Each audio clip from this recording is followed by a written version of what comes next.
კანტონმა გიული ალასანიამ 2006 წელს მიმართა წინადადებით რექტორს, როდესაც პრეზიდენტი გახდა უკვე მიხეილ სააკაშვილი, რომ უნივერსიტეტში შეექმნა დასავლური ცივილიზაციის პრობლემების შემსწავლის სამეცნიერო სასწავლო სამაგისტრო სწავლების ცენტრი.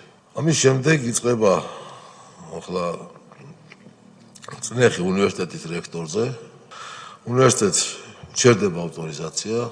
თქვენ უგეცად მოგეხსენებთ, არ შეიძლებოდა პრივატიზაცია სასწავლო კორპუსების, ასე ვთქვათ, სამეცნიერო კვლევითი ორგანიზაციების.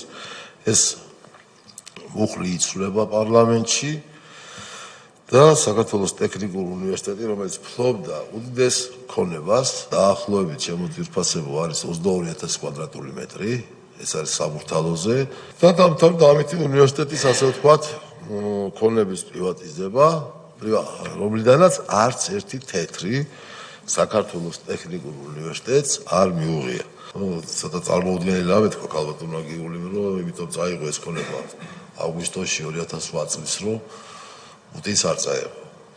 თვითონ დაისაკუთრა, რომ პუტინისგან დაიცვა. და ჩვენთვის ეს უბრალოდ ღიმილის მომგვრელია და ჩემთანაც არ ვაკადრებ ამაზე საუბარს ეხლა.